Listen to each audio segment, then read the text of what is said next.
All right. Hello, hello. Good day, good afternoon, good evening, greetings, greetings. So excited to welcome you to Dissolve and Bloom. Today is a very special day. We are coming together from every corner of the earth. Everyone who is live here in the room, welcome. So delighted to have you. For everyone tuning in online, hi, I'm so excited to welcome you. My name is Roxi. I am the director, ecosystem director, and architect, and co-founder and steward, one of many stewards of the Design Science Studio. And today, this is our second salon of cohort 3 of the Design Science Decade. This salon is called Dissolve and Bloom. And this is the third time we've done Dissolve and Bloom over the course of this decade. And this is intended to be a space like the mycelial interconnected networks that spore out of the process of transformation, to come together and weave and be inspired and be in this interbeing of potential for a world that works for all. The Design Science Studio is here as a creative, cultural, regenerative incubator for a more just and thriving and equitable world. And this is an experience of creativity harnessed for planetary and cultural regeneration. Today and tomorrow, we will be connecting with artists and musicians and ecologists and design scientists and performers from all around the world who are sharing visions of dissolving our separation from nature and blooming into these just and regenerative futures. The artists and creators inside of the Design Science Studio are from all different mediums and all walks of life, and they are creating different initiatives and projects in support of this collective quest of moving towards a future that works for all.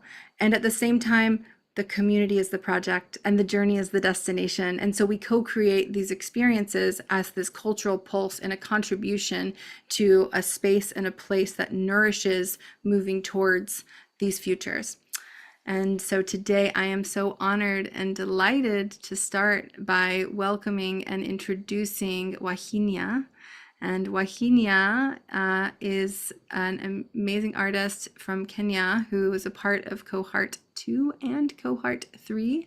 Wahinya wa Mwirikia, also known as Riiki, is a composer, poet, and sample developer that is driven by a deep passion for cultural innovation and regenerative practices.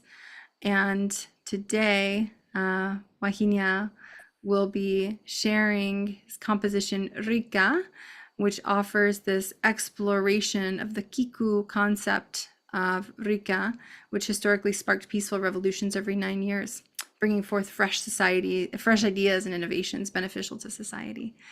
And so to start, I am going to welcome Wahinya up here, and then we're going to play this video that Wahinya prepared and hear a few words from Wahinya as well. Anything else you want to share, Wahinya, before we play the video? Happy Saturday, everybody, and happy Dissolve and Bloom. Open your minds and have a wonderful time. Thank you, Wahinya.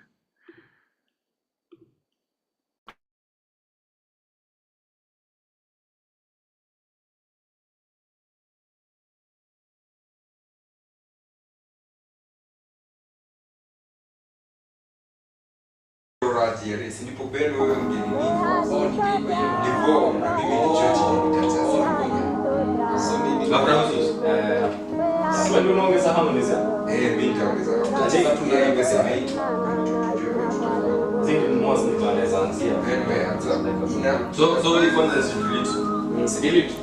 Delete that part. Ama jana naweza tumika hiyo tunaweza tumia song design mahali. Kile kiwa. Wanataka kile tu record hapo. Take on. Record here. Ni record tu kwa record small.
Wow, that was so powerful, Wahinya. Thank you. I'd love to hear about it. Um, for us in the realm of Riika, it means revolution in Kikuyu, and with a spirit, with that spirit of resilience and innovation, it shattered the chains of, the old, and new ideologies came up. And for me, it sort of resonated with the dissolve and bloom, because it's sort of dissolving old ideas, and other new ideas come and blossom, and with that, society blooms with rejuvenated energy and purpose. And through collaborative efforts and a shared commitment to growth and progress, you communities rediscover their cultural heritage. The old traditions are reinvigorated and innovated, and new ways are like discovered to connect and thrive. And for me, it's sort of like a rallying call, not a rallying call, but also a prayer, and like a mantra and a rallying call to you, to like for everyone who's committed to doing their bit in this world and making it work for 100% of it. Like we all have our plans and missions and our visions and our purposes. And for us, with the spirit of Riika, it's like the Kikuyu phrase for revolution.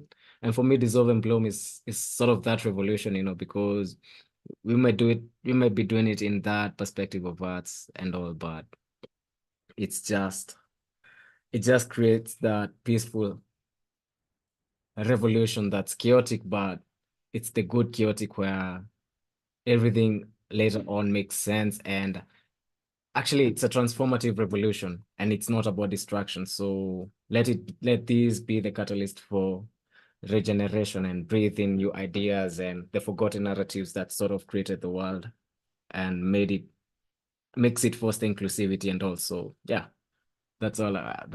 For me, that's the Riika that will be with us for the next years.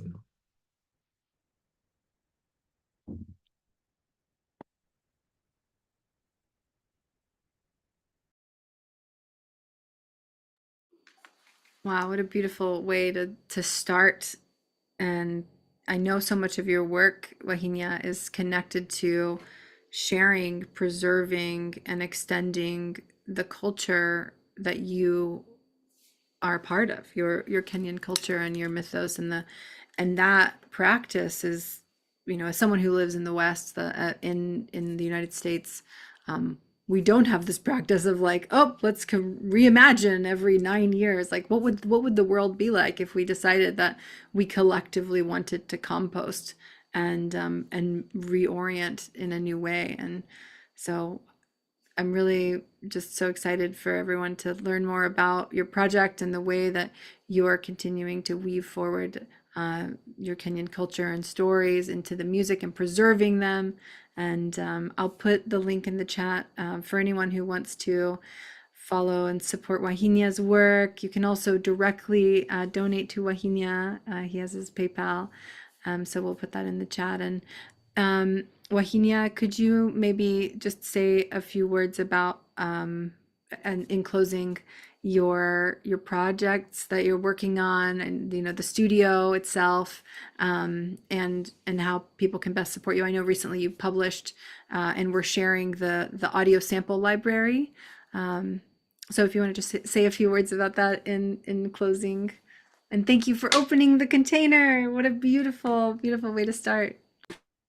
Thank you so much. For me, I believe in the power of like art bridging divides and creating harmony amidst, the diversity of it all, or the diversity of the world, and maybe explore the positive change in the world. So, like for us, we're intertwining innovation and cultural heritage, and with the opportunity that we have right now to create something truly transformative in the world, with indigenous voices that haven't been heard for even more than 300 years. So technically, it's like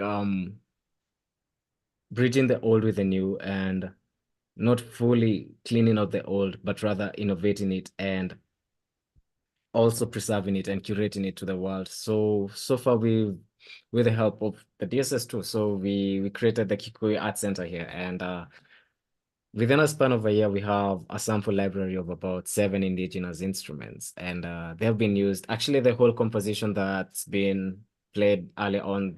Most of the instruments come from the art center, which we recorded and sampled them. And so for us, it's making what had been lost found. And for us, I would say it's like a renaissance, in a modern day renaissance here, because for me, I would say there's an instrument that I had never known, and I had never known it's from a community here from here in Kenya, and I knew it just recently. And having gotten to know that and use it in the composition, and it creating a harmony that sounds like a choir, it's something different. And furthermore, it's a harp instrument. So it's an amazing tool that we have, and that tool is media, and media is the communication of sounds, and sound is just organized noise. So let's just keep on making that organized noise, and eventually it will be Voices from the Wind, which is the sample library which we curated. And it's it's something that has been supported by a lot of people. I would give a shout out to Mark Smith here too, because he really encouraged me into like going deeper into like searching what Voices from the Wind really is, and gave me something to look forward to. So yeah, not much, not less. And yeah, I'm grateful that you've resonated with my work. Thank you so much, Wahinya. And I think in transition and final words of reflection and gratitude, I'm going to bring up Larissa, who is going to be emceeing for the next little while. And Larissa is also a member of Cohort 3. And Larissa is emceeing from a very important place of cleansing this morning, or I guess this morning where Larissa is in the world. But just a few words about Larissa, because Larissa is an incredible creator in the community. And you will get to know a little bit, you'll get to experience Larissa's non-dual animist artist facilitator who's doing all this work vitalizing experiences to shape culture. So as someone who has helped design the experience today, Larissa will be helping open the rest of the container. So welcome, Larissa. And if there's anything you want to share, say to Wahinya in closing, the stage is yours. Thank you so much. Wow, just huge gratitude to be already in this stream of the beauty of that transmission coming through the music and the sound, and the vision that's held in all of those in that creative work. We're gonna drop into a prayer, y'all. If you don't like the word prayer, you can use the word meditation. Yeah, we're gonna really do it. I love being in my bathtub, by the way. This is really great. These are some of my friends that are going to be with us throughout the day.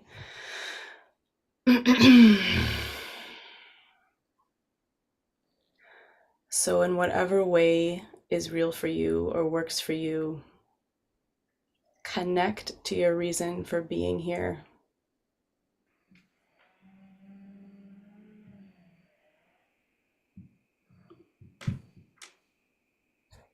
Connect to your reason for being here and let that deepen and get clearer. You don't have to have words for it. You don't have to understand everything about it, but ask to be shown and feel, why are you here? What brought you here? Landing in that for yourself. Breathing into that for yourself.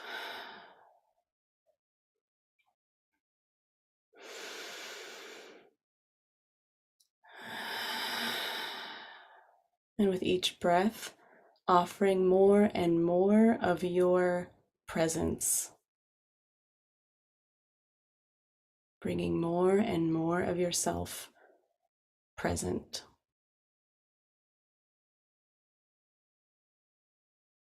And as you bring more and more of yourself present, feel how the earth, nature, and cosmos begins to hear you and feel you and perceive you. When we come into collective intention in this way, we get attention. We draw the attention of many different beings. We draw the attention of nature itself, themselves, herself, himself. We draw the attention of the vast intelligence that is life and death and reality.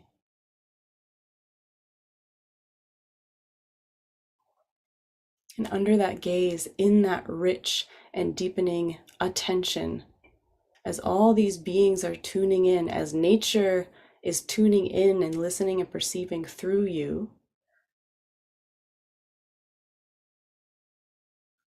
allow that to open us into the currents of benefit, into the currents of blessing.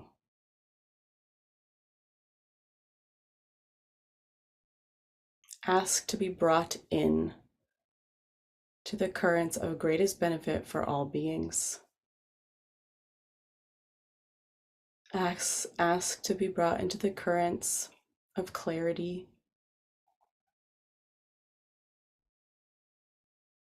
Ask to be guided so that you can encounter exactly what you need to for your own benefit and on behalf of all. Sacred ones, feel our collective intention.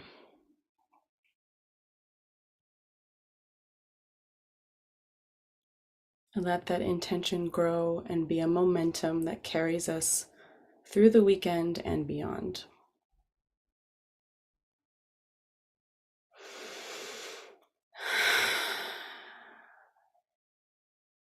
And if it feels right for you, syncing up with your inhale and exhale. Inhaling, receiving and blooming whatever needs to be amplified or tonified or reinforced in your system. Inhaling and blooming. And then exhaling and dissolving, releasing anything that does not need to come with us into the rest of our time together. Goodbye. Inhaling, receiving, and blooming. Exhaling, dissolving, dissolving, dissolving anything that does not need to come with us.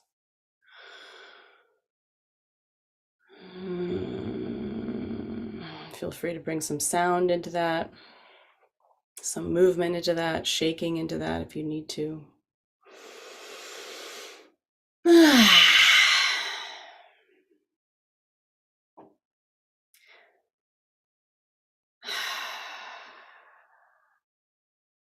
So please return to this prayer or this meditation and practice anytime that you need it, dissolving what doesn't need to be here and blooming, amplifying whatever needs to be reinforced. And with that, I'm going to offer a couple principles to guide you in your participation throughout this salon. So Roxi, whenever you're ready. I'll put that slide up in like 30 seconds, but if you want to start speaking to them. Sure. Okay.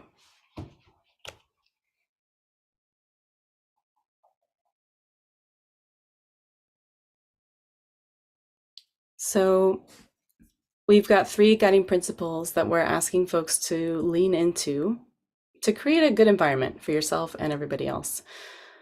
The first one is please relax. Please relax, relax. Relax into contentment and spaciousness.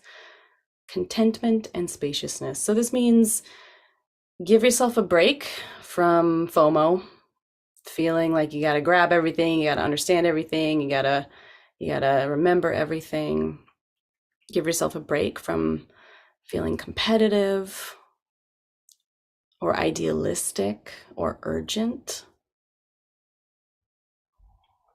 Relax into contentedness. So if you notice any of that coming up, just remember this invitation to relax into a sense of spaciousness and contentedness. You can lean back into this prayer and this transmission that's been coming through. You can lean back into the holding attention that the planet and nature is offering you. And then the second one, please be guided by warm curiosity. warm curiosity. So connected, open, you don't know everything. Find that place of refreshing, childlike wonder if you can, and let that be the guide. So this is instead of bringing your attention in an extractive way. What can I get out of this? Entertain me. Or hyper-analysis. What does this mean? How can I break it down into many tiny parts? Relax. Be guided by warm curiosity. Return to warm curiosity. And then the final one, the third one, follow your pleasure. If you don't know what else to do, just check in with yourself. Am I enjoying myself? Am I having fun? Am I interested? Am I not? You know, do I need to look away from the screen? Do I need to take a break? And take care of your experience that way. And also let everybody else have their own experience. If you're not into something that's happening, but maybe other people are, you don't need to feel any way about that. Just let that be. Follow your own pleasure. Take care of your experience. All right, that's what I got. So we're going to move into our next artist presentation. We're going to get to experience Andy Lin. So Andy Lin is a National Geographic award-winning photographer. Hey. Who is the creator of the Self-Portrait Project, a participatory art concept working to create a shared record of human life on spaceship Earth.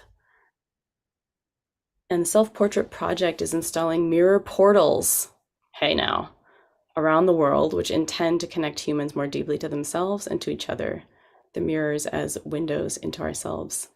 Welcome, welcome, Andy. Thank you, Larissa. Yeah, it's so cool to hear it from someone else. And thank you for that opening meditation. And Wahinya, thank you for the beautiful music. It was such a wonderful way to start the salon. And of course, thank you to all of the Design Science Studio, Roxi and Bliss and Mark and everyone else for organizing this stuff. There's so much that goes into it, I know, so appreciate that. All right, let's see. How do I do this?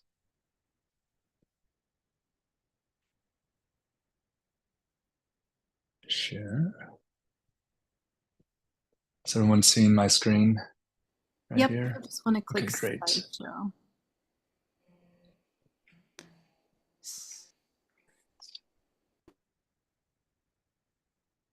Okay.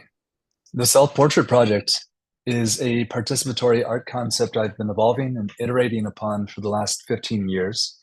It utilizes a two-way mirror, a camera, and a remote control. The camera is set up on one side of the mirror, the transparent side, and the participant is located on the mirror side. Using a remote trigger and the mirror's reflection, the participant chooses how and when to photograph themselves. In the simple act of letting the model simultaneously be the photographer, the dynamic of the photo changes, as does the energy, and therefore the final image. As the photographer and the model, you are wholly responsible for the images you create of yourself.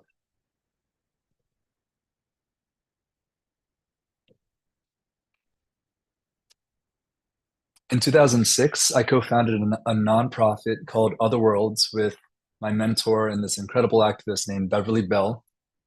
Other Worlds was dedicated to documenting and disseminating living, breathing case studies of large-scale alternative economies around the globe, with the intention of inspiring hope that just alternatives exist to the profits of a people paradigm that's so prevalent in the world. Incidentally, the more I learn about regenerative principles, the more I see them existing in these groups I documented. Groups such as the Landless Workers Movement of Brazil, worker-controlled factories in Argentina, the Zapatistas in Chiapas, a traditional gifting economy in Mali, where I went with Mariette, shown here. Ingrained in many of these societies is the belief that decisions are best made by those directly affected by them. Or, said another way, nothing about us without us. Inspired by these groups, I created the Self-Portrait Project in 2009. So the method underlying SPP is an intentional way of modeling this paradigm of self-determination. You use the mirror and a remote to choose how and when you present yourself.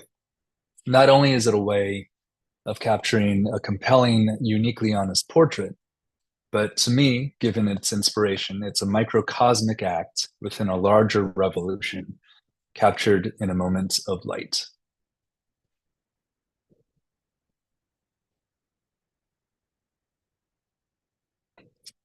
Here are some of the milestones we've hit in the 15 years we've been operating.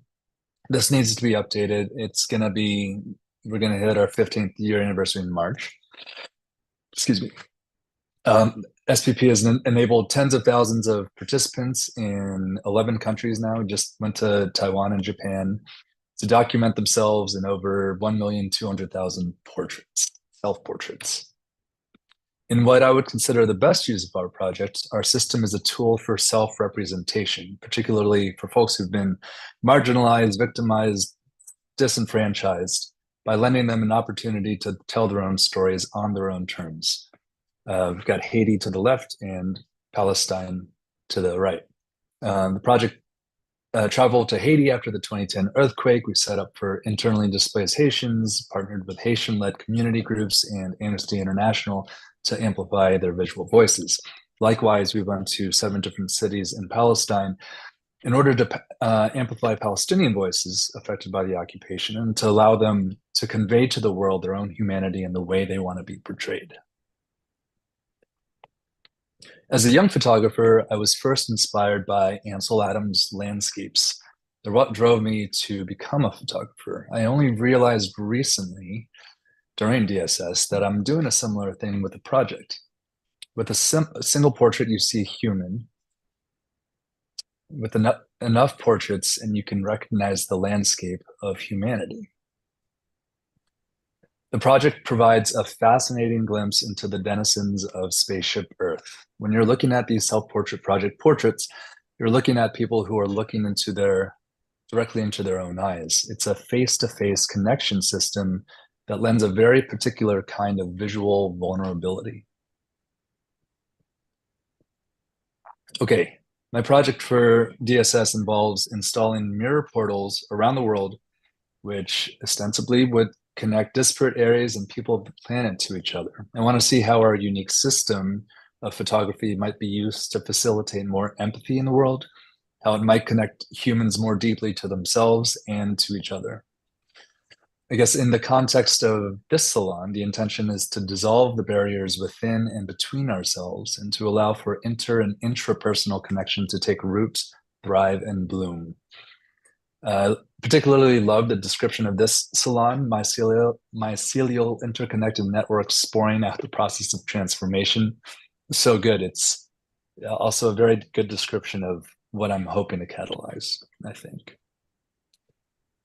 So what I'm describing here is kind of an intraplanetary disco ball distributing light and color where it's needed most, with each mirror serving as a sort of structural entheogen, and those who use the mirrors as artist alchemists, transforming the thoughts and emotions of themselves and of those with whom they connect. So this is where I'm at in the process. I've really been embracing intertransdisciplinarity and digging into solving for some of the more practical considerations of deploying large outdoor participatory mirror portals all over the world. So the project does many things. We're a participatory art concept, we're an image archive, we're a social change endeavor, and we're also a photo booth company. And as such, we get a lot of requests to set up our tech. And lately I've been using these activations as opportunities to suss out different aspects which need solving with the DSS project in mind. So large outdoor participatory portals. Most of our current mirrors are not super big, which was intentional to solve for portability issues. But for these installations, which I'd like to deploy as public installations on a large scale and outdoors, I'd like to have a full-length mirror in order to capture the full breadth of those who participate. We built this model late last year, which I am appropriately calling our full-length Salon model, and we're deploying and testing it at various events. As I like many of these, if not most of these mirrors, to be accessible to folks in public places, including parks, I need to solve for a wide range of environmental factors, primarily cold and heat and humidity. I recently built and installed a mirror out of Lego bricks in an outdoor alcove at my cousin's bar in Taipei, seen here, which is allowing me to test for our technology in a subtropical climate. The fun thing about Lego, besides being Lego, is that there's naturally an insulated double wall design when you build a structure out of them, which I didn't think about. It's good in heat and in cold. It's a toy mirror, but it's doing big things. So this is using our QR remote technology where you scan a QR, your phone becomes a control for the DSLR camera within the mirror. And you're getting the images right to your phone. I installed a ventilation system, simple ventilation system to help with the heat and humidity. And I'm able to remotely monitor the temperature of the Raspberry Pi microcomputer, which we're using inside, using the software tool called PiTunnel on the right. The little fan's super effective. It brings the temperature down over 10 degrees Celsius. So this has been a great tool for us to just measure the outdoor effectiveness of our system. Okay, participatory. Once people take a portrait, what happens to it? To me, it doesn't make much sense for that to be the end of the story. Rather, it should be the initiation of connection. So while we're working on a system which would allow participants to share any of the, we're working on a system which would allow participants to share any of the images they take using our system to a public online archive, which is searchable and able to be filtered by time, place, similarities, what have you. And this is kind of a preview. It's still in beta. You can search, right now I'm searching hair flip and all of these come up. You can click on an image, it'll show similar images. This piece for me really hits home with a single portrait. You see a human, enough portraits, you can see the landscape of humanity idea I brought up earlier. I'm leaning into this idea of all of these images actually comprising one single entity, an amalgamation of everyone who participates, and which changes over time depending on who participates. I'm calling it the living portrait. Okay, portal technology. We already have tech in place, which allows me to display a live feed of images anywhere in the world. But in order to make these mirrors act also as windows into other selves, I need to somehow layer the images taken in one location with the participant's mirror reflection. To do so, I'm looking at and playing with transparent OLED tech. And this is a little guy right here. Lastly, we're developing out a waving trigger for the camera to potentially facilitate people waving to each other from across the world through our mirror portals. I just think it would be nice if more people wave to each other. And that's pretty much it for me. I mean, no, this is pretty tech heavy, kind of dry, perhaps, but next up for me is to build a prototype incorporating most of these, if not all of these aspects I've just talked about. I already have a couple locations in mind in Greenpoint and Dumbo, Brooklyn. And the goal is to get a working prototype up by our next Salon. Thanks so much for listening.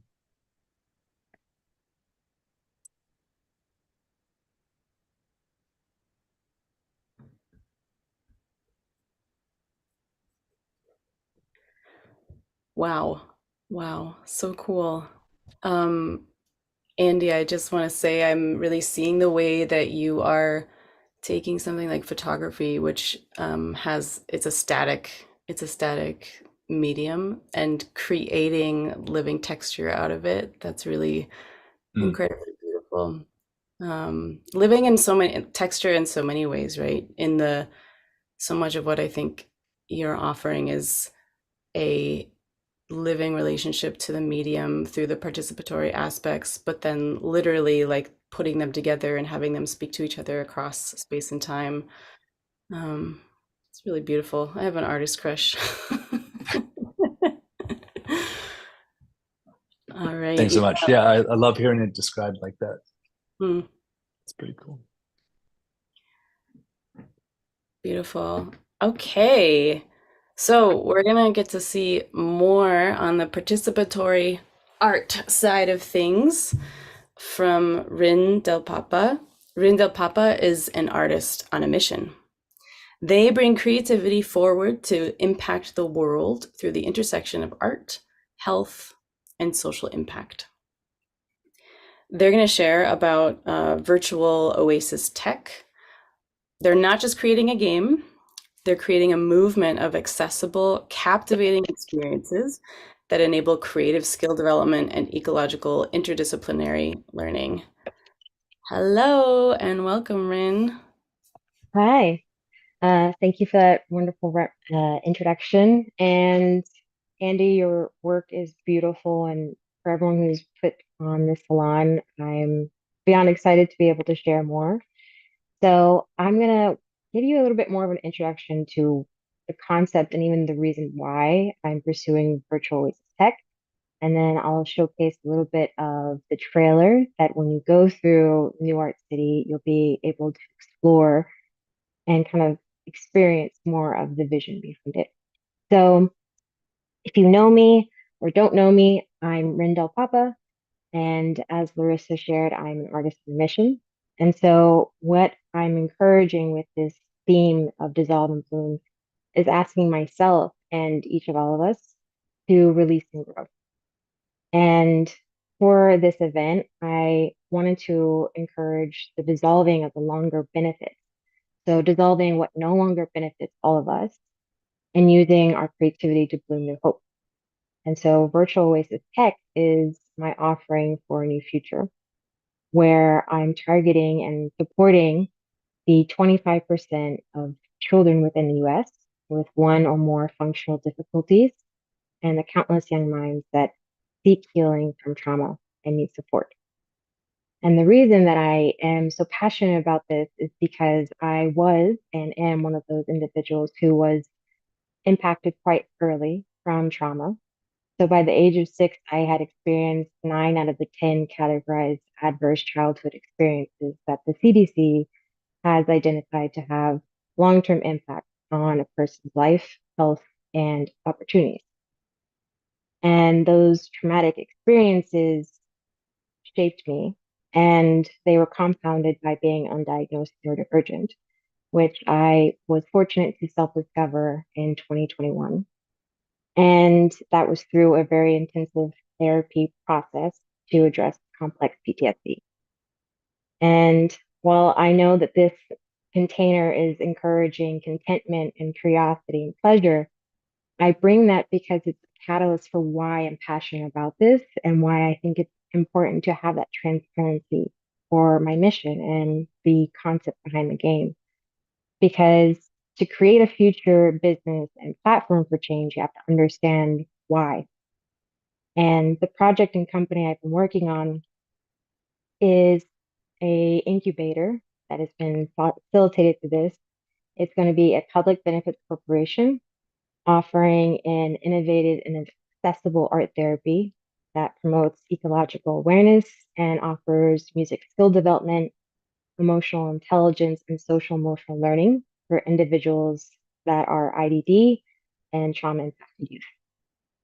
And it's really critical to have an understanding about the weight of this impact because within the US, that 25% of children that I mentioned, that's based on 2022 National Survey of Children's Health.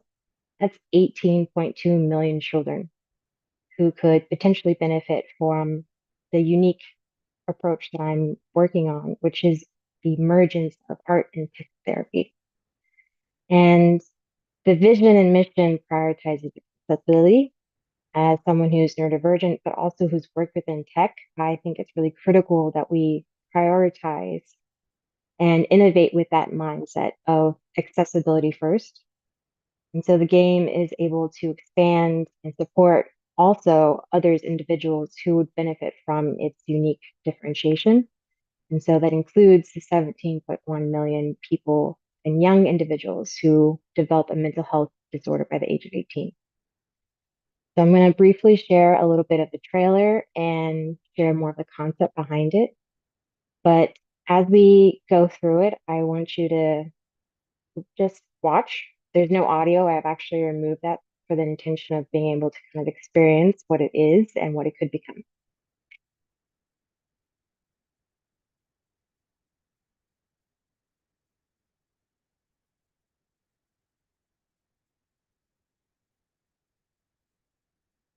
All right.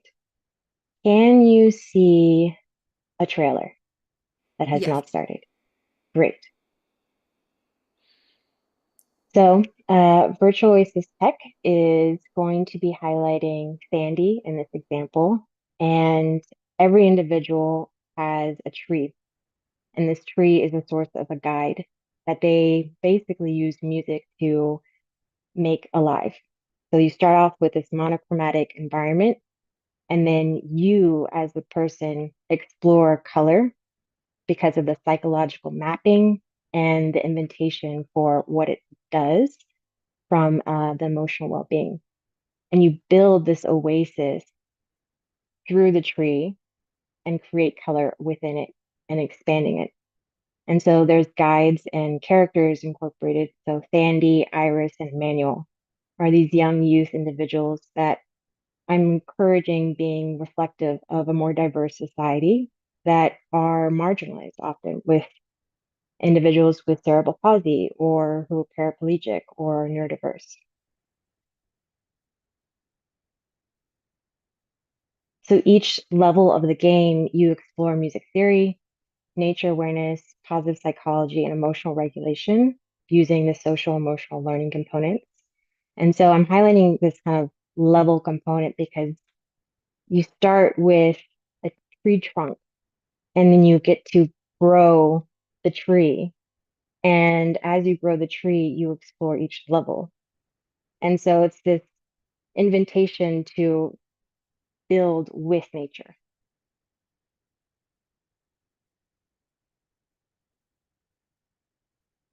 And then there's whimsy and art and, thinking about who's playing this. This is an invitation for young minds to not just, target those benefits of learning and emotional regulation, but being creative. So how can they use nature sounds and actual environments that are within nature to create music compositions inspired by it?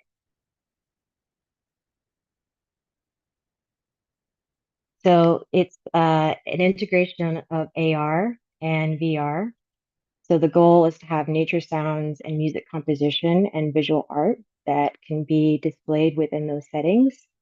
And this is an example of Iris, one of the potential players and characters in the game.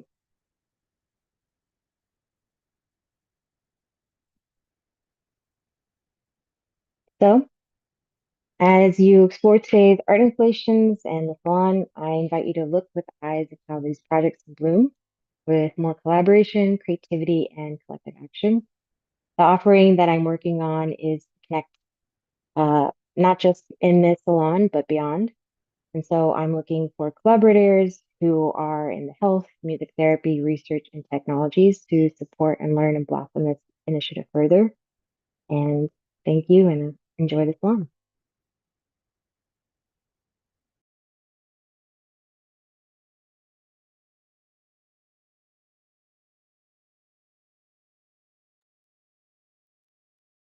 And this is a little preview of a little bit of that trailer. There's actual audio where you can kind of glimpse it, and it gives you a highlight of some of those characters that I mentioned within the game. And this looks awesome. I get to see the final product.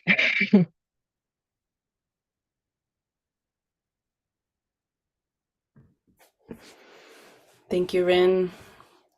Mad respects for bringing your story and your inspiration into this project. Wow, I was really sitting there thinking, like, what would my life have been like if I had a game like this when I was a kid growing up? And I'm really looking forward to see how that develops over time. Many blessings to you.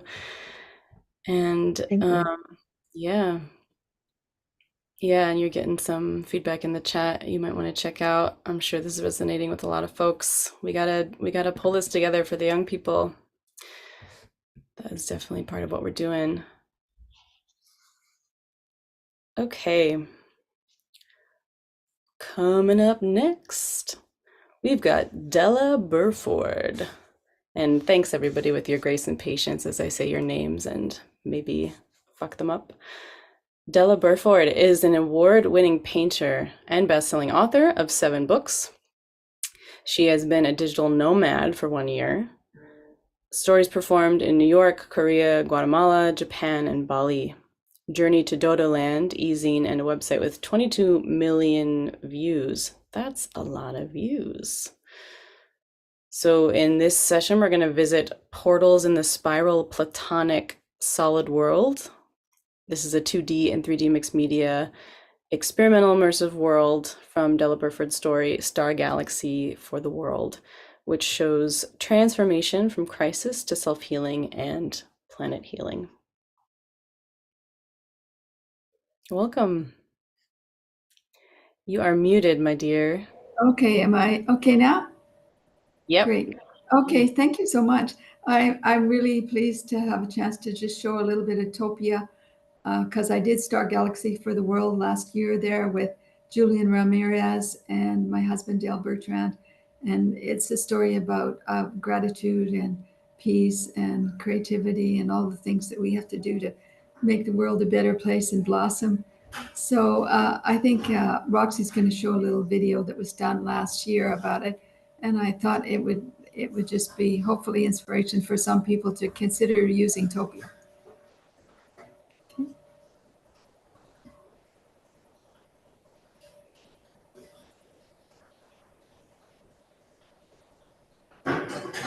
Galaxy animated short. How do I get to the world? Ah, here we go. I found it. All right. So thank you for being patient with me as we find the second world that Della is going to take us through, which is Star Galaxy for the World. We're going to enter that now, and you're going to get to see a little bit of the sort of guts here of how Topia works, which is a web-based experience. So hopefully Della is here. I don't see her yet. We're going to look for her. Maybe. This is beautiful.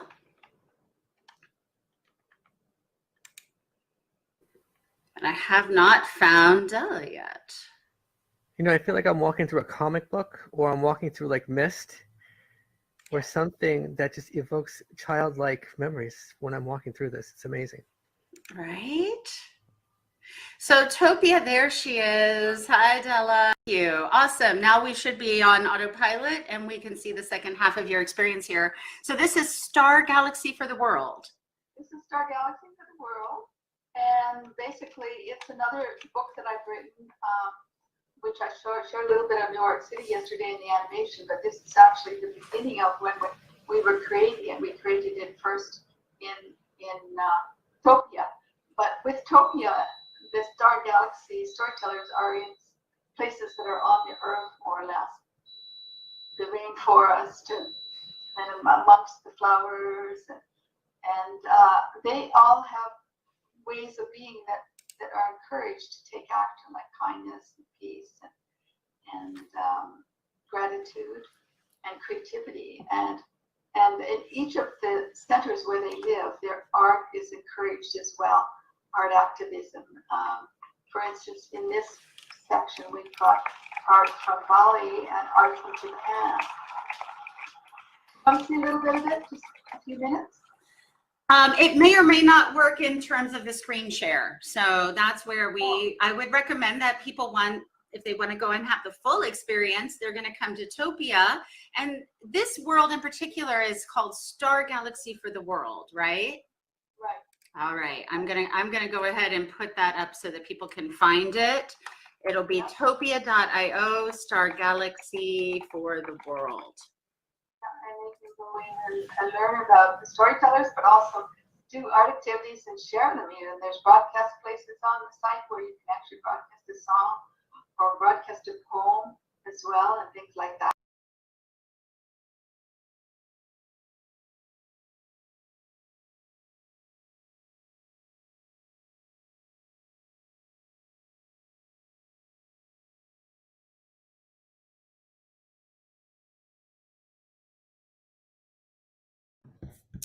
You are muted, Della. You're still muted. Oh, well, that's you're it. good now. That's Yeah. it. That's it. That just gives a little glimpse of Topia, and thank you so much.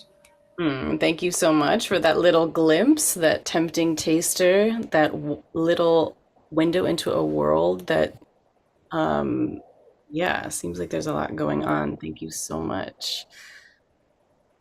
Many, many blessings. Thank you.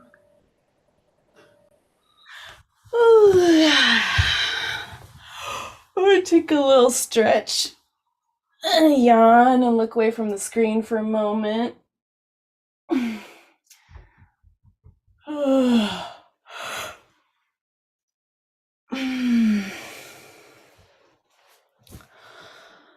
Y'all ready for more? So next up, we've got Don King. Don King is an award-winning writer working in theater, film, TV, radio, and other forms, all the places, all the things. Don King talks about using drama and creativity to create change, and this is what's going to happen.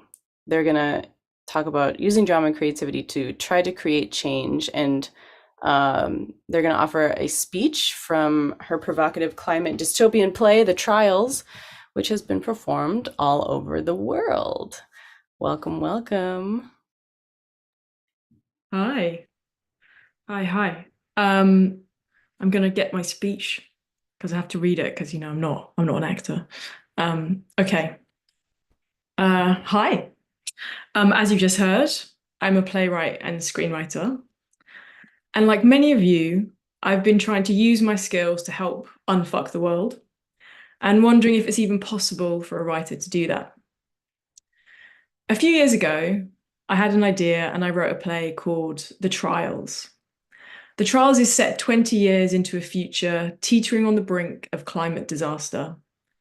The younger generation are putting the older generation on trial for their action or inaction during the climate emergency and deciding if they're guilty or innocent.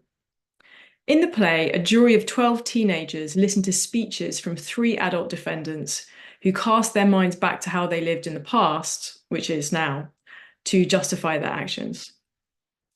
The Trials looks very directly at one aspect of the multitude of problems we are facing. It has a lot of different perspectives in it, thanks to the young characters, and it asks a lot of difficult questions about personal responsibility, justice, and revenge. And I had the idea for the play when I was sitting at home, booking flights to New York for a writing residency and writing some poetry, and I realised that I'd forgotten to go down to a youth climate change protest, which I'd meant to attend. And I thought, well, I like to think that I'm this really green, caring, right-on person, but what am I doing, really? What am I doing to help? And in the future, when they come after the people who ruined the world, it'll be the hypocrites like me that they'll come for first. Whilst there's nothing wrong with simply writing about something bad that's happening in the world, for me, that didn't feel like enough of a response. We all know that climate change is real. We don't need to be told that anymore. And I also didn't just want to point the finger at others because that would have been letting myself off the hook. I was asking myself the question, in the future, if a child or young person asked me, what did I do to help? What would I say? Would I have a decent answer? And so I wrote myself into the play as defendant 2. And if you want to find out what happens to me and the other defendants in the play, well, you can read or watch it and find out. But let's just say that a few of the jurors aren't convinced by my arguments and that I'm accused of hypocrisy and of polluting to make art. Audience members will find themselves empathizing with either defendants or jurors, or perhaps switching halfway through, realizing, oh shit, this play's about me. It's a thought experiment that brings something that might still feel distant and incomprehensible closer. This helps us engage with it. And people have told me that it's an uncomfortable watch, but it also features vegan ice cream and teenagers flirting with each other, so it's not all bleak. Theatre is a ritual, written by the writer and made by the actors on stage, the entire team at the theatre, set, lighting, etc., and by the audience. Various groups come together to perform this ritual in different places, different every night. It's magic. It's not just the audience, but also the cast and crew, and me, of course, who are being implicated by the questions asked in the play.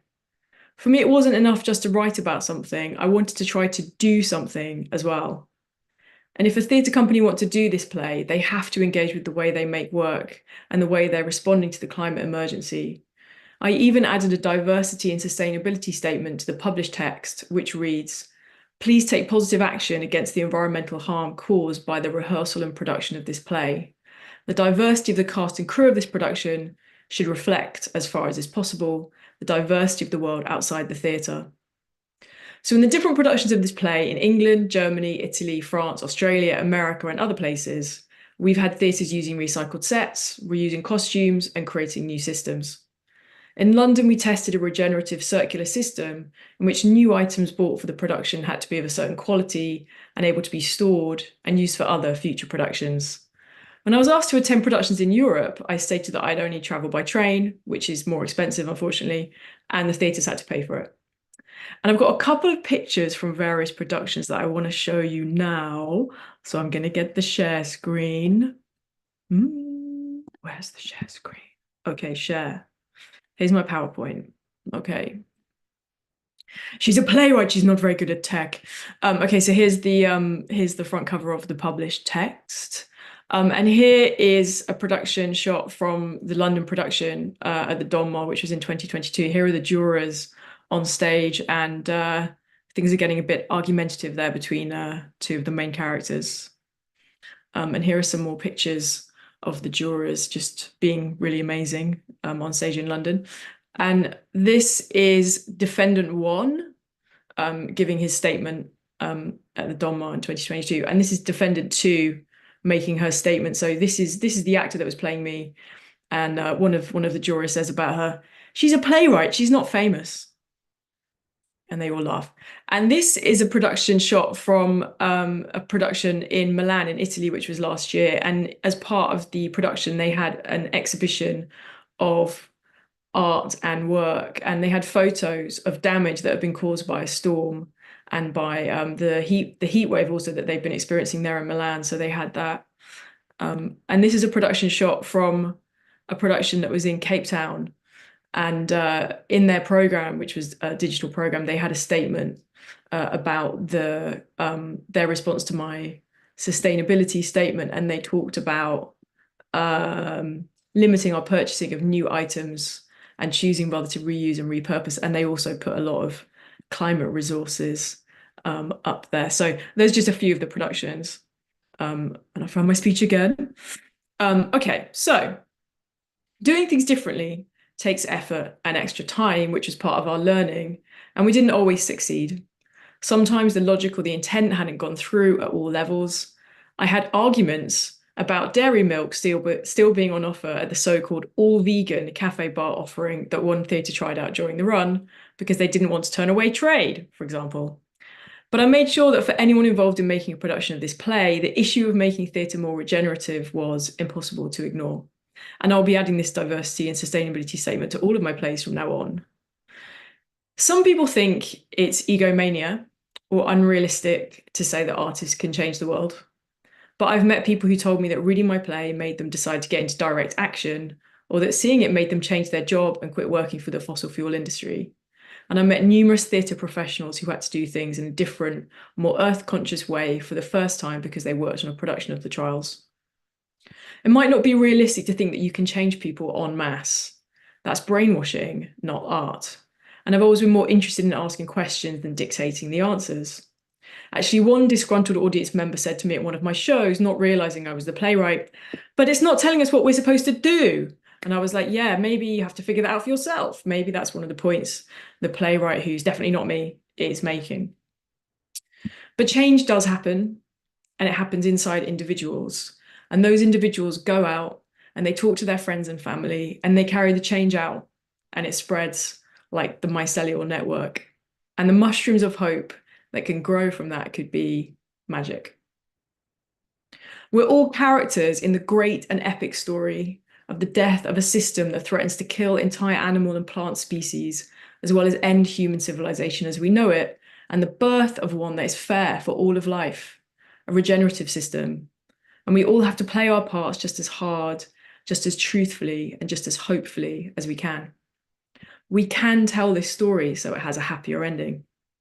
And this is my provocation to you, to all the creatives and makers and designers and dreamers who are listening now. How can you amplify the effects of your work?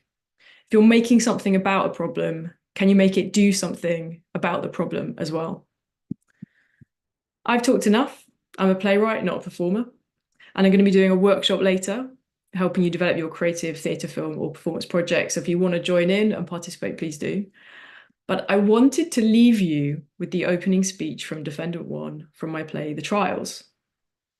You can listen and you can decide guilty or innocent. And so we're going to tune in now to a courtroom 20 years into a dystopian future where a man is on trial for his life and talking to a jury of teenagers and us who are listening, some with rapt attention, some looking like they couldn't care less. And now we're looking for Defendant One, if somebody can spotlight them. Thank you. Should I start now? Hello. First, I want to say the information that you've been given about me doesn't represent who I am or how I live now. I work for certified sustainable organizations, and I've been volunteering at my local regeneration center for several years. I've changed. Back then, I was doing my best to provide for my family. My wife and I have 3 beautiful kids: Sarah, Joe, Leon. They're all grown up now, but it seems like no time since they were toddling around and falling over and getting into all kinds of mess. I love you, kids. We had an organic food delivery every week. We were really into feeding the kids properly. We never let them have junk food wrapped in plastic. No, I mean, we weren't tyrants about it. If some of the kids at school was having a birthday at McDonald's, sure. But at home, free range, organic, everything. We recycled. My wife and I both had careers, and we had 3 kids. Busy doesn't really describe it when you have 3 young children. It was organized chaos. When we had to buy a second car to get the kids to school, to get us to work, we went fully electric because of air pollution. And yeah, I was happy with that decision. I worked in advertising, as you've been told. And one of the campaigns I was most proud of was for a new sportswear brand made out of reclaimed ocean plastic. We won an award, a very prestigious award for that campaign. I worked hard. I really hard. I worked nights, weekends. It was very stressful, a lot of pressure. My life was my work and my family. I had to provide for them, you know, and the childcare we needed to continue our careers was phenomenally expensive. And the kids went to private schools. Yes, they were privileged, but nobody can tell me that's the wrong instinct for a father to have, to give your kids the best education they could, to look after them, to show them the world. We taught them to love nature, took them to beautiful places, mountains, forests, diving in the coral sea. They said that was the best holiday they ever had. And if we were going skiing, then we took the train, the ski train. I've barely flown anywhere for years before the special flights law. But my wife's family is from overseas, so we did a lot of video calls, obviously. Video calls are not the same. You know, nobody can tell me a video call is the same as holding your grandchild in your arms. I'm sorry, it's not. I do regret taking so many flights. When it came to traveling for work, I did the absolute minimum. And in my opinion, those trips are not my responsibility. They shouldn't be included in my so-called carbon footprint. That's the company's responsibility. That's not mine. I was paid a lot of money for what I did, and I had to perform my job to the best of my ability because there were other companies waiting to take our position, steal our clients if we ballsed up. And I paid a lot of tax on the money I earned. If I hadn't been doing that work, I wouldn't have been earning so much and supporting our health system and our education system with the huge taxes I paid. The education system that benefited some of you, I might add. Look, the important thing you need to know is between work and family, I had no capacity for anything else. I didn't really know how bad the situation was. I knew something, obviously, maybe more than some people, but less than others. Way less than others is what I'm saying. So I don't see how I could have been expected to do anything else, to act differently, especially with all the responsibility I had. What was I supposed to do exactly? Give all my money to charity, give up my job and spend my days, what, yelling in the streets, chain myself to something? Yeah, because people were doing that and it didn't seem very bloody effective to me. I mean, if it had been effective, we wouldn't be in this state, would we? And what about paying the mortgage or feeding my family? And what about that? You do not understand my responsibilities. I am not a criminal. I lived a decent life. I followed the laws of the time. I've never been in any trouble. I've never been arrested, not once. And everyone lived like we did. Well, okay, maybe not everyone, but I wasn't any worse than anyone else.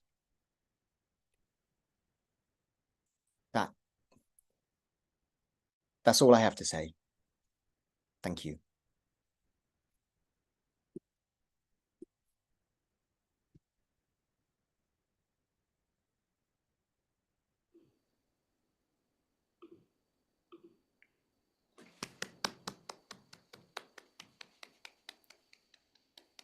Should we do a little unmute, share?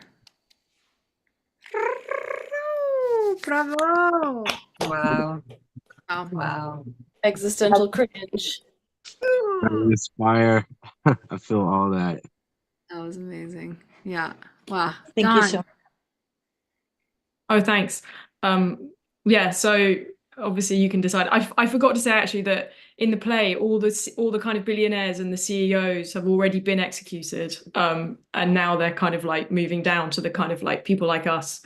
And yeah, it's part of the thing in the play. Anyway, thank you everybody. And thanks very much to Paul Jenkins, my amazing actor friend as well, playing Defender 1. Yeah, that was incredible. I want to thank you, Dawn, for taking the provocation to like give an experience of what you're up to. You did it. You went there, and like along with it, you're also teaching this workshop later to like encourage folks, and I take that on. Like I take on that invitation to like actually amplify the effects of the work and see like how far can we go to embody what it is that we're committed to as we're, and like hearing the story of the play and the regenerative circular system and then being like, cool, let's use that as a template. Like, how can we do things differently? Like I heard you say, like, it's impossible to ignore. And if the mushrooms are like the fruiting bodies, like this is that, like that hope that is coming forth from the decay of the system that you were talking about, and like being in that different story and helping to like transmute it into something else. So just thank you. I'm really like inspired by what you're up to, and I can't wait to see the whole play and experience it for myself someday. Thank you. Thank you, Dawn. Yeah, so in a little bit we'll have like a choose your own adventure moment, And for that moment, we will have an opportunity to go to either stay in here or go and experience Dawn's workshop. So I'm torn. I wish I could do both things. Okay, so now I am super excited to bring a really special piece in. This is from Jess Semaan, who's a friend of mine from the Bay Area, but also is Lebanese.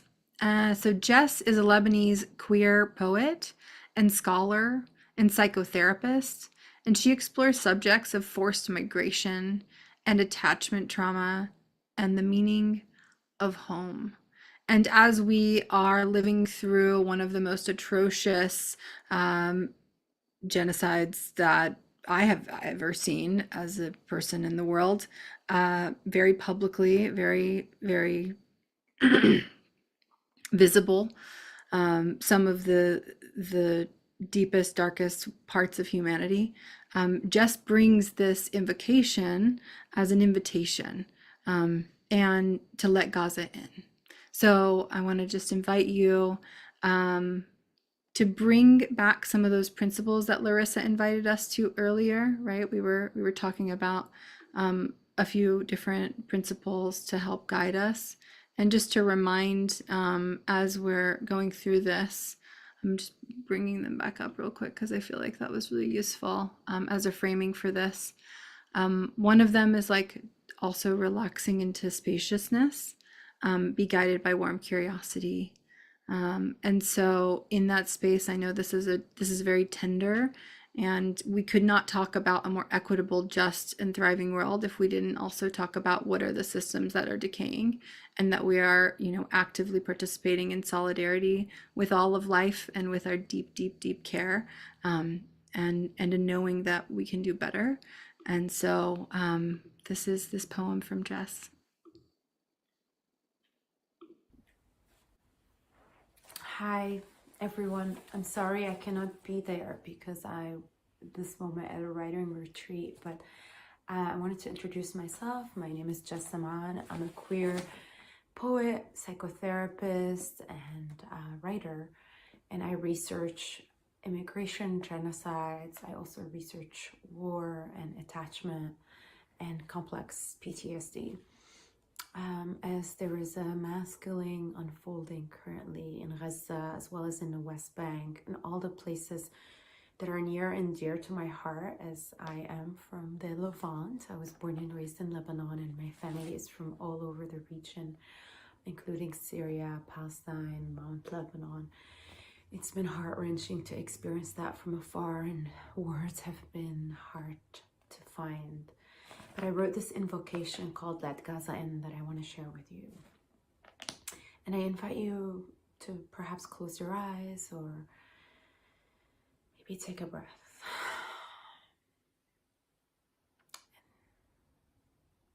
Let Gaza in.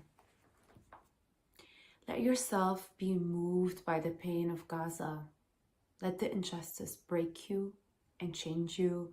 Crack your heart open in ways you did not foresee were possible. Let Gaza be a teacher of truth. Let Gaza show you that liberation is not for everyone, that whose life is valuable is political, that conquest and colonization are no relics from the past. They are in the water we drink, disguised as holy, as pure, as clean. Let Gaza teach you about the power and apathy of bystanders. Let Gaza dismantle the myth of freedom for all, of revered Western values, of unbiased media, of so-called democracies, of world leaders who claim they care for humanity. Let Gaza unmask every one of them. Let Gaza in. Let Gaza be the magician whose tricks failed. Let Gaza show you the deceptions, the lies. Let Gaza show you that there is no magic where there is greed. Let Gaza pull the veil of illusion and bestow you with the power of discernment. Let Gaza in. Let Gaza give you a voice that will speak up for injustice, a voice that shakes a room with its truth, a voice that does not break when intimidated or gaslit, a voice as grounded as California's redwood trees. Let Gaza in. Let Gaza open your eyes to the West Bank, to Sudan, to the Congo, to Artsakh, to Yemen. Who remembers them? Let Gaza open the gate of memory. Let Gaza send you searching outside of the colonizers' books. Let Gaza reopen your eyes to Iraq, to Afghanistan, to the women of Iran, to Libya. Let Gaza and Palestine and Lebanon and Syria and the beautiful land of the Levant know. Let the land know that you are bearing witness and that you will show up to testify for her at courts and in the classrooms and in private over and over. Let Gaza be the sea that carries you to the shores of your roots. Let Gaza bring you back closer to your ancestors. If merely through imagination, if merely through prayer, if merely through the smell of an ocean, the scent of a recipe, the fragrance of a blooming tree. Let Gaza whisper to you, we all come from somewhere oh so beautiful and magical and poetic and rich with history and culture, places of liberation and survival and always hospitality. Never be ashamed where you come from. Let Gaza remind you. Let Gaza in.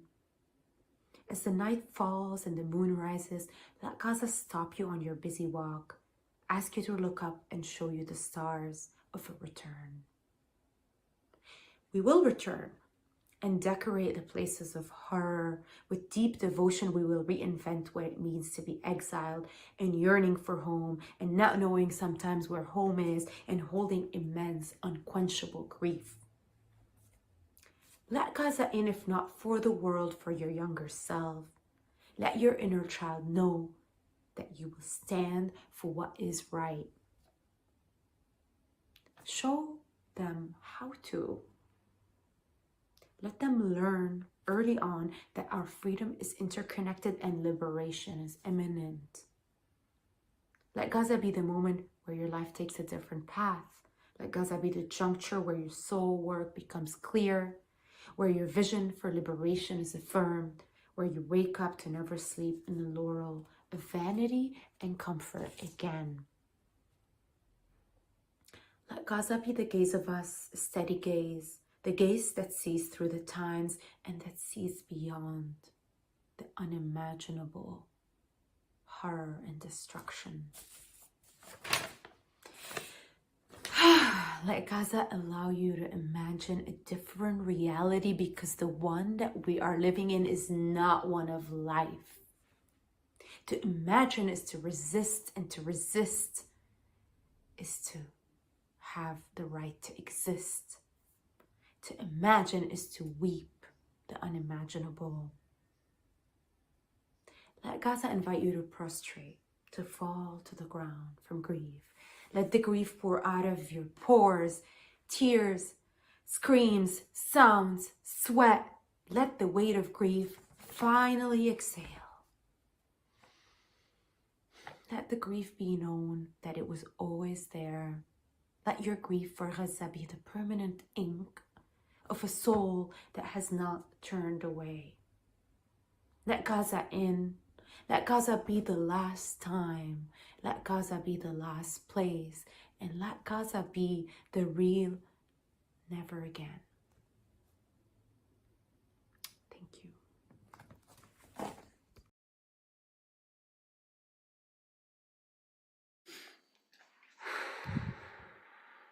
We can take a breath together.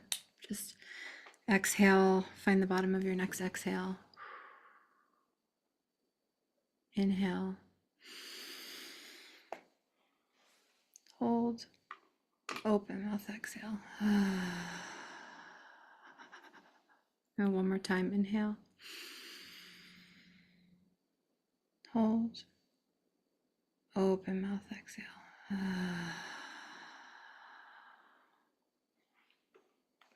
I don't know about you, but I definitely was crying listening to that. And I think on the heels of Dawn's share of, taking the opportunity, the moment that we're in and transforming it, and Ryn's, I mean, literally everyone, I think just this invitation that to imagine is to resist. To imagine is to resist. And I think that's what we're here to do. That's why the Design Science Studio exists. It's an act of defiance to say this is not the way. The way things are not is not the way things have to be, and it's also not the way things have always been. We're a custodial species, as our friend Perul recently reminded us in one of our visionary sessions, and we have the potential to do so much good. So let Gaza be the last, and may we work together to resist this ever happening again. And thank you for, letting it, like Jess said, let it change you, let it open you, let it change your path and care, and may it inspire you to take that embodied tension and distraught and transform it into helping to form another way, because another way is possible. Okay, next I'm excited to bring Larissa back so that we can experience what Larissa has created for today's Dissolve and Bloom. And I just want to also acknowledge and be super grateful that Larissa has tuned in today from the bathtub with many a fluffy friend. I think that, one thing when Larissa and I were jamming yesterday on the experience design for the Salon, we had a moment where we were chatting about this non-dual mirror that's held up to culture. And when we talk about play and clowning, and this, like, it can be heavy. Like, the work that we're doing is a lot. And so we also need to remember that we're people in bodies, and we're moving, through time and space and doing our best. And there's a lot of wisdom in our bodies, and the regenerative movement is something that we embody, and it's something that is not something outside of us. And so I'm super excited about what Larissa's bringing to the Salon. No escape isn't great. Embodied dreaming as the inescapable gift. So join me in welcoming back Larissa Kaul, a non-dualist, animist, artist facilitator, who's a part of the Design Science Studio. Welcome, Larissa. Thank you so much, Roxi. Yes, hello. If you don't know me, I'm Larissa. My ancestors are from India and Europe. I'm a they, them, non-binary queerdo. I'm an artist facilitator, ritualist, and trained therapist, and I work one-on-one with people. I work with groups. I hold containers and courses and work with orgs. One of my primary missions is to liberate art making itself. Liberate art making itself as an ancestral technology and a birthright that belongs to all people, and is a vital part of our species' contribution to the beauty and well-being of our planet and cosmos. Another one of my areas of research is how quickly we can invoke our natural state of easy, ordinary awe and wonder in a communal context. So embodied dreaming, also sometimes referred to as feral somatic theater, where the web of continuity between the subtle and material, the holy and profane, the polite and the taboo, the simple and the ecstatic, is found through infinite entry points of our embodied experience and perception. Embodied dreaming is defined by its vast freedom. It has no set structure, but dozens and dozens of micro skills that allow the dreamer or the player to collaborate with the fields of freedom with the deep integrity and best outcome. And so for me, some of those outcomes have been things like alleviating chronic pain, depression, anxiety, boredom, despair. In a lot of ways, it has felt like it has saved my life. And it requires no equipment, no special circumstances except your own commitment. And it makes you a highly adaptable player. So I've been researching and developing what I'm calling embodied dreaming. The name's changing. I don't know what it's going to be called down the line, but this has been going on consciously, at least for several years, and it underpins everything that I do. Aspects of it have come to me through other disciplines, but it's mainly been channeled with a lot of ancestral and spiritual guidance, and then confirmed in other artists or other practitioners or other lineages. So it's pretty interesting. All right, I'm gonna share my screen here so you can see my little presentation. Can y'all see that? Great. So yeah, the name of this experience is No Escape, Isn't It Great? Embodied Dreaming as the Inescapable Gift. You know, I really just can't help myself. I've got to create a tiny ritual all the time. So my invitation to you all is to every moment that you feel like you make direct contact with your warm and open curiosity, treat that as you calling home your completely healed, wise child self. Every single time you do that. And you can mark every moment of warm curiosity with something, some kind of physical act, maybe sparkle fingers or a hand to the heart or a hand to the head or a hand to the belly. Just mark it and have a little internal moment. Ah, there's my completely healed, wise child self. And let that build over time. By the way, this is also a visual art show. It turned into one. This is all my artwork that you're going to see in here. Ba-boop. So embodied dreaming is the state of recognizing and participating with the responsiveness and playability of all phenomena. So all phenomena, I'm saying absolutely everything, including the tangible and the intangible, including thoughts, emotions, narratives, parts of psyche, ideas, pain, ancestors, spirits, cells, atoms, and the natural world. Everything, absolutely everything blossoms under the gaze of recognition that it is alive and of spirit. In some form, it is alive and of spirit. And even if that phenomena also holds terror at being truly seen, eventually it will unfold itself. And this principle nurtures infinite creativity. So embodied dreaming is a method of following and recognizing that your being, your ecology, is a precarious playground full of potential encounters, transformation, shape-shifting, and reckoning. The ecology of our being also exists in communication with other ecologies of being, worlds within worlds within worlds, all impacting one another. This is a practice of being able to behold more and more of reality without attempting to contort it to our limited ideas of what it is or how we think it works. It is about communion, about finding entry points into divine play from every angle. And any creative or energetic method can be integrated into embodied dreaming as long as we allow it to be free in the practice, as long as we recognize it as a living practice.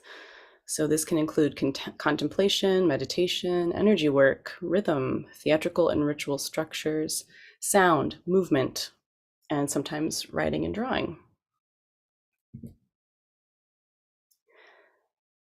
Embodied dreaming is a state of freedom within which an ecology of micro skills guides us toward greatest outcome. So there's so many micro skills that I could talk about, and I'm going to share just a couple today. This first one is suspended in potential following wisdom.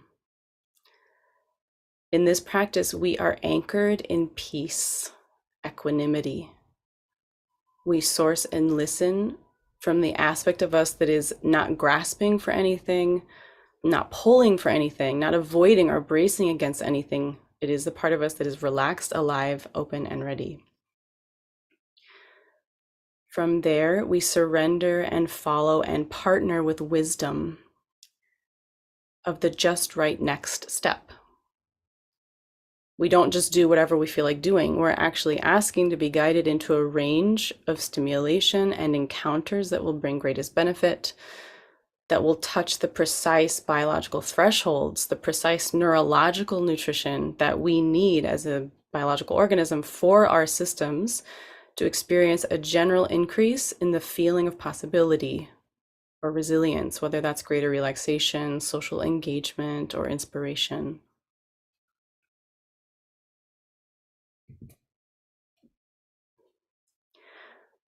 This next one, completely sober and completely intoxicated simultaneously.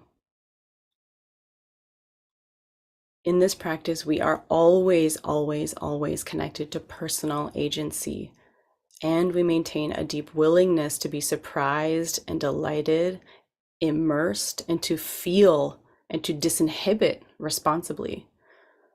We learn how to surrender to something, to go down the rabbit hole at the right time, to commit completely to the moment, all while knowing you could pump the brakes at any time.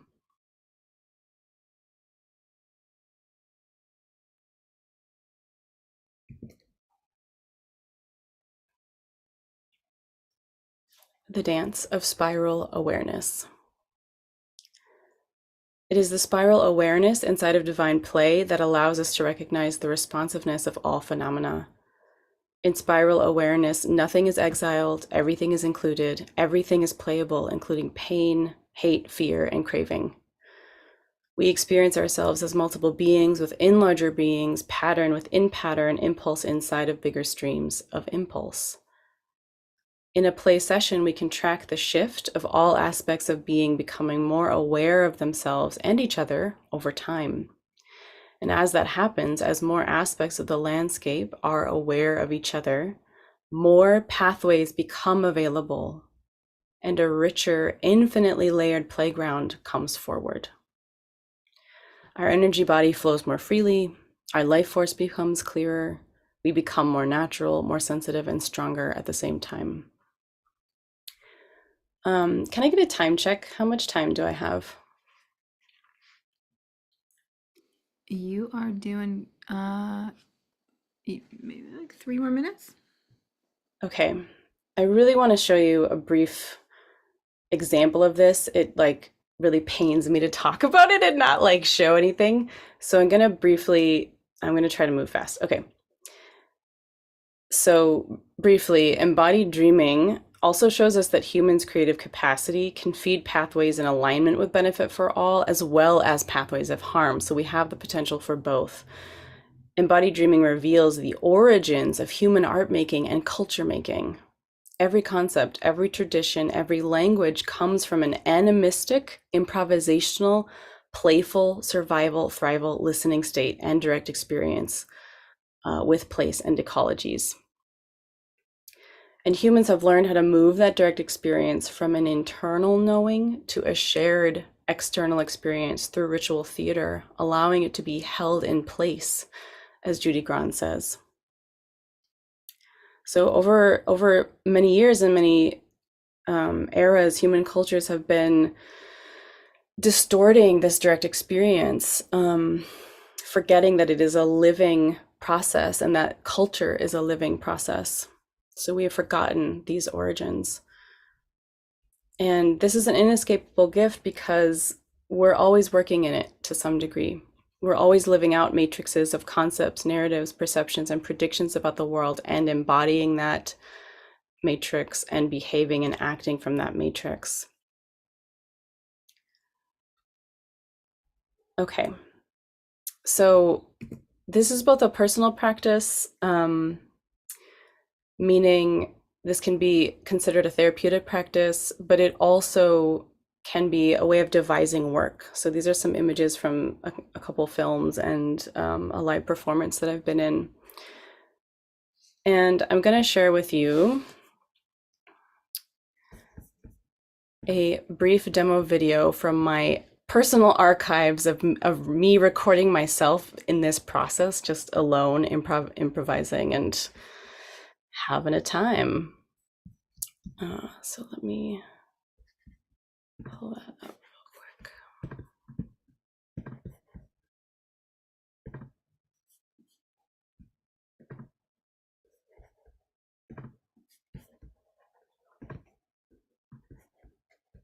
Okay.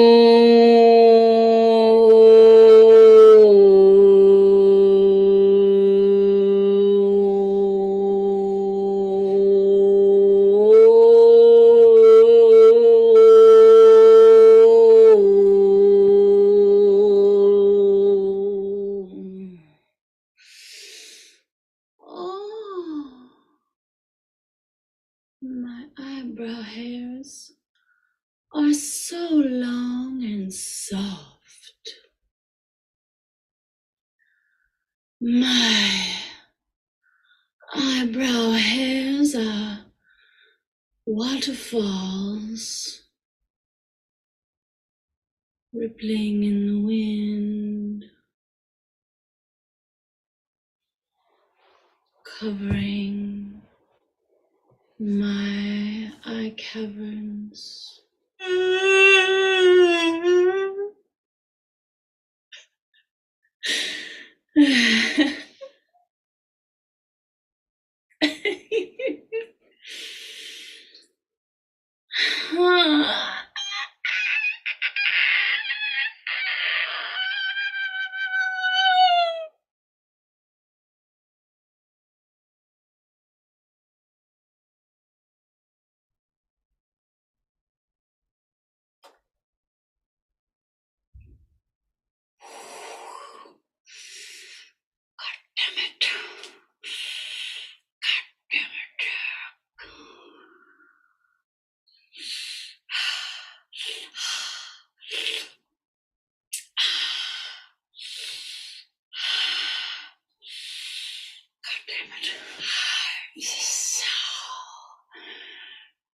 Tired.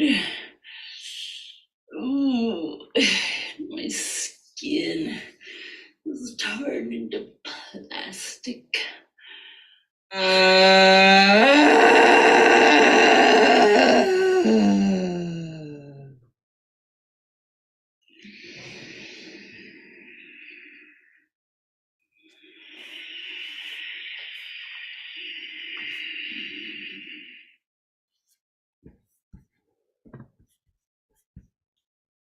All right, that's what I got. Thanks y'all for moving through that with me. This was a huge challenge to try to get this in a short amount of time.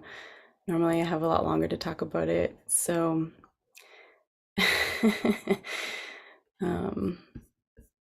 thank you very much. And I just want to say, like, if anybody wants to follow up with me, I would love to talk more about it, because there's just, man, it's just barely, it's just barely here. Barely touched it. Yeah, this like practice that you just gave us a glimpse into, Larissa, I feel like I want to do a full experiential workshop, you know. It's it like we call ourselves a community of practice, and like you're doing it, you know, it's like how do we actually take these different methodologies and frameworks and like put them on, you know, and try them on. And what is it like to be in modern ritual? What is it like to have this living process of acculturing? There's two definitions of culture, and one of them is actually like related to the culture that you think about, like kombucha. You know, it's like there's like this fermentation process. We are also like culturing. So very, very grateful for both the ritual, the micro ritual, and the framing that then led us to like a witnessing of what that looks like in our bodies, or what that looked like in your body, in your non-dual body.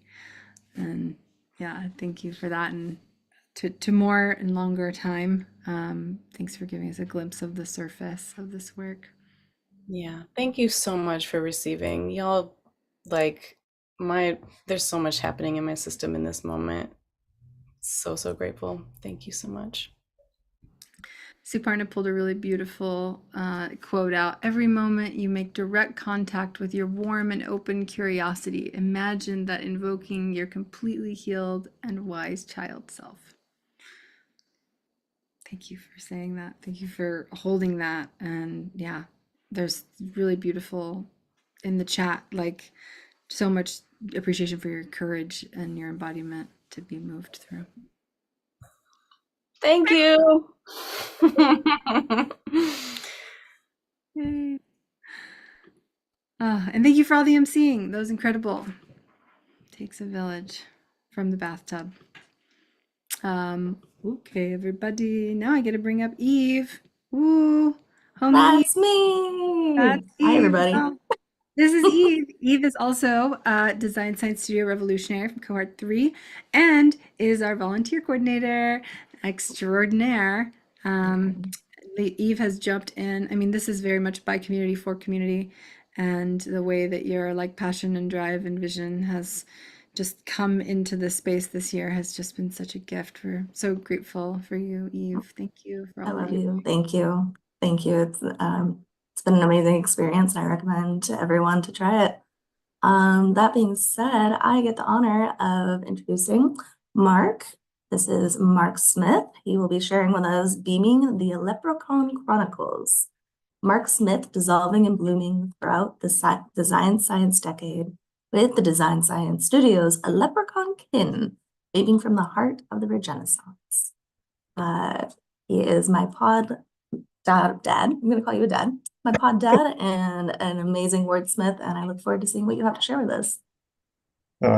Thank you, Eve. You know, I'm a little bit not sure how to enter this into this, but what I do want to share with you is a sense of backcasting, and that's something that I came upon in the first cohort, titled as such. And it's the exercise of just realizing, how did we get here? How are we arriving at that future we know is possible in our hearts? And so what I'd like to do is present a little bit of how I got here. There's a video that we'll share that is capturing some of the beaming. It's part of a longer piece that I put together after the first year and includes some of the exhibit from the second year. And then we'll talk about what we're going to do afterwards with the beaming hereafter. And so first I want to say thank you to Wahinya for starting us off today, and the voices in the wind that we are hearing through him and through all of you. And that's why I'm here, because I heard these voices over 40 years ago when I was working on a project about the electromagnetic spectrum that was inspired by Bucky, because we were trying to express how to make the invisible visible. And coincidentally, I showed up in the Design Science Studio 4 years later, and we were working on these projects. We were working in line with the Design Science decade throughout the 20s that Bucky had done the first time from 65 to 75. And in 1970, I got to go to Japan and go to the World Expo in Osaka. So it was right in the middle of the Design Science decade. And I just stumbled upon, when we started the Design Science Studio, a photo of myself in front of a geodesic dome in 1970 at the World Expo. It was the first dome that I'd really experienced at 14 years old. And that expo was about progress and harmony for humankind, something along that line. Very lofty goals. There was a lot going on in 1970. We'd learned a lot, come through different wars, and applied some of our activism to make change throughout the 60s.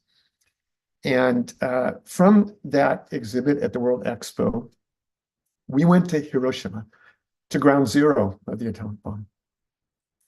And it still breaks my heart inside to imagine being there and seeing the exhibits of Time Stop and all the origamis that are folded every year in honor of those lost.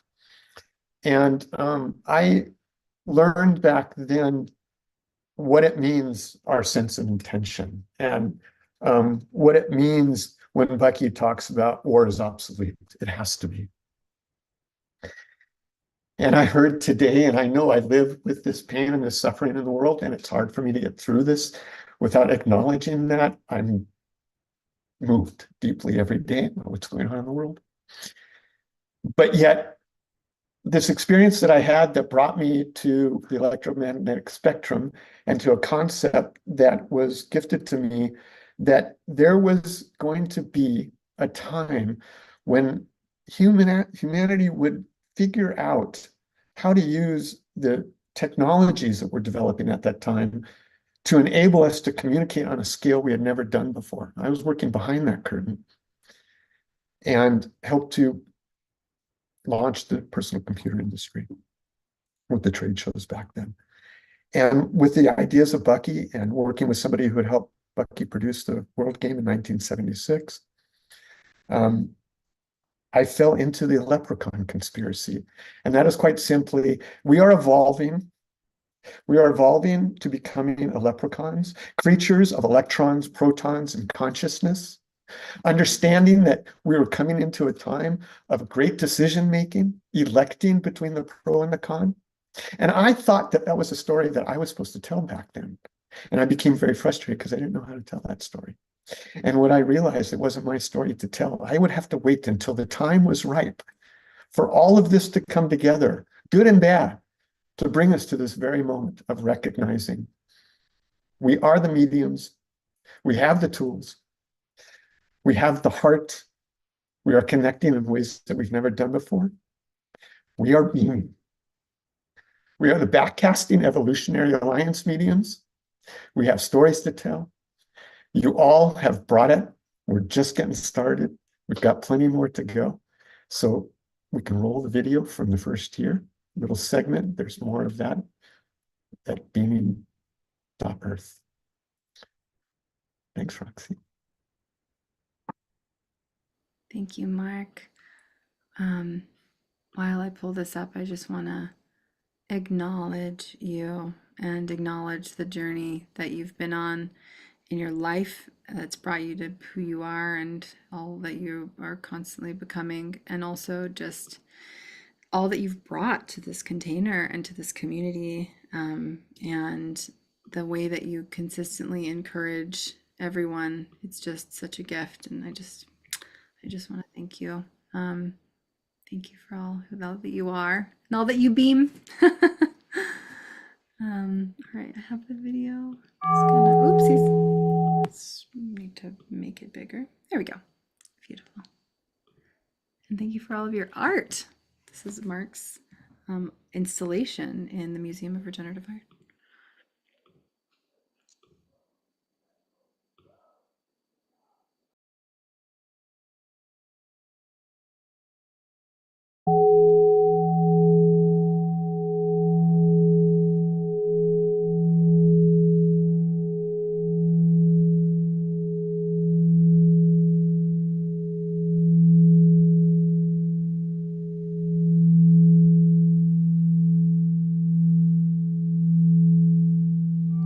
Once upon a moment that slipped out of time, the backcasting evolutionary alliance mediums discovered the sense of beaming sublime, evolving from reaction to refraction, perspectives of being sphere, each a unique droplet of rainbow's cheer.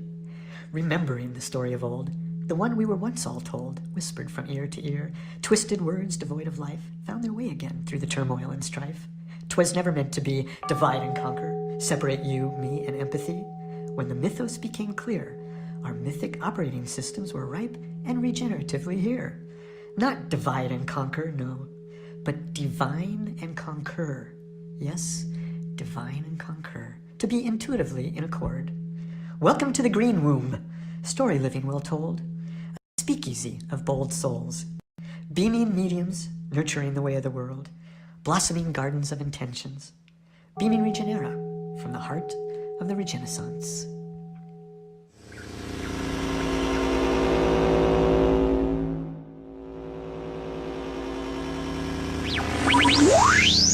Can't imagine how exciting it was for me to arrive and find my opportunity to participate in MORA, the Museum of Regenerative Art exhibit, the first of its kind, I believe, that was put on by the Design Science Studio in Gray Area. And Nikki helped me by creating this geodesic dome, and I don't know how she knew. Maybe she heard that I had just decided when we first started the Design Science Studio that we were going to move up onto the land of Inside Out on the eastern side of the Cascades, where it's all lava. But here we are in Mora, and I've joined all the other cohort members, artists, poets, scientists, designers, and I've been able to share my work in Mora inside of a geodesic dome, eternity, reflecting the idea that Bucky had suggested. There is no up and down in the universe, only in and out. And to have that opportunity to share that with these other artists and co-create our inaugural sensibilities of what we wanted to share for this launch of Regenera Rising. And to be able to do that at the same time, where in real life, I just wandered onto the land of Inside Out. And what a joy it is to be here with you all, Eleprocon kin. I've been waiting 40 years since the Eleprocon epiphany struck me, and the future made itself apparent and is willing us forth to meet now and carry us through the Design Science decade. This is what I do. What are you doing? This is what I do. I help out do art. Talk about Bucky. Well, that brings us full circle.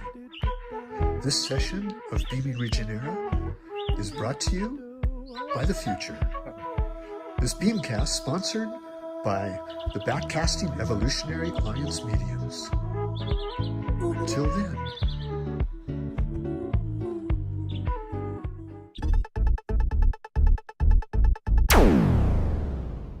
I have one last question for you. All right? Yeah. Okay, so it's 2030. We've gone through this journey. The beaming exercise is developed into the Backcasting Evolutionary Alliance Mediums Camp for Kids, the Backcasting Camp for Kids, and you are a camp counselor. What's your gig? Oh gosh. I think it would be like a clown show. I'm really embodying my inner sacred clown, or as I like to say, sacred geometry clown. Bringing in, the importance of humor in these times to kind of cut through a lot of the BS and bias that we're all baked into, and kind of poke fun of the world through humor, and in doing so you kind of can penetrate deeper into people's worldview and jostle them up. So I think it would be some sort of sacred geometry clown show. Yeah. Maybe by then I'll know how to juggle and ride a unicycle. Who knows? Inside of a vector equilibrium.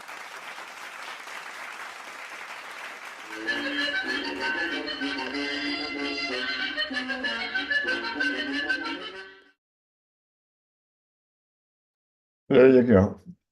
So, that was our first year of beaming. That came out of the blue. Each time we do a session, it's very different. And we're going to be doing that just after here during the Choose Your Own Adventure. There'll be the beam room. And we look forward to coming in and sharing your stories, where you've come from, where you feel like you're headed to, and you know, what's the beacon? What's calling you forth, and share what you have to offer. And Eve, I just want to call out Eve because she just knocked my socks off a few days ago. I was trying to figure out what to do for this new Mora exhibit, and learning along the way from the first 2 years and trying to apply that. And I had created more spheres, and like playing with the idea of being sphere and living in a dome and whatnot. And so I'd already created the exhibit to a certain degree. And then we had some play sessions for our pod. And I asked my usual Eleprocon question, what's a special word for you? And then what's the story behind that? And Eve riffed on ripples and raindrops. And it was so attuned with what I was already building for the exhibit that we actually put that together, and her voice and her words are there as part of the exhibit. And this is what I love about the Design Science Studio, is the co-creation that is happening and how we are learning to do that together in a way that is healthy for life. So we're having a beaming session coming up here. Yes, we do. Choose Your Own Adventure will be happening soon. And Mark, I so appreciate how you find a way to invite play into people, but then helps them connect to a deeper part of themselves. It kind of like pulls out pieces of their story or their passion and just interweaves it into this really amazing story that connects deeper to parts of them.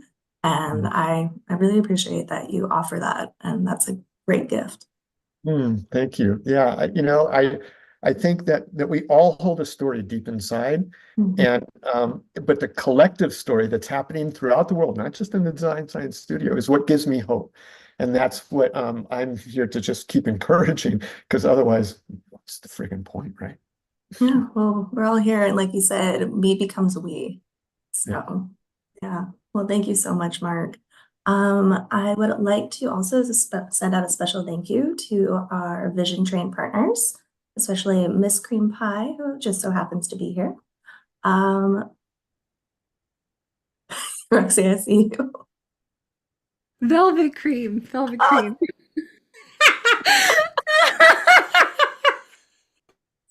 Velvet cream, no, Miss Velvet Pie. Sorry, everybody. Okay, continuing rolling on this.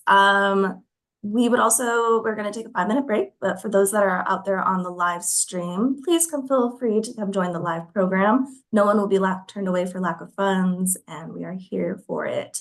Saying that, we're going to go into a 5-minute wiggle break, so please take this time to stretch your body, maybe drink some water, get up, you got 5 minutes to work it through, and then we'll be coming back for another amazing workshop. So see you in 5. Thank you, Eve. And as soon as we come back, we're going to hear from Vincent, the founder of Catalyst, which is the incredible platform that this event is hosted on. He's also a member of the Design Science Studio Cohort 2. So we moved the Choose Your Own Adventure back just by 5 minutes to give everyone a moment to just wiggle. I'm going to put on some music from Riika. And yeah, for anyone in the stream, we're going to reset the stream, but definitely come on in. The water's warm, and hope to see you soon. Let's wiggle.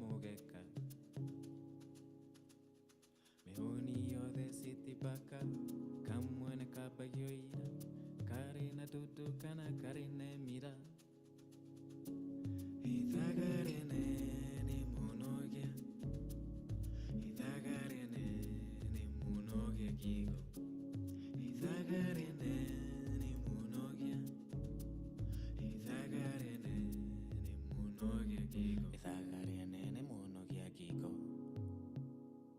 Othoni yoiwe Hari mwene cia toho Gutire kware nini mahurine Mwiri yetuaga nyoko Murio ni wiri yagira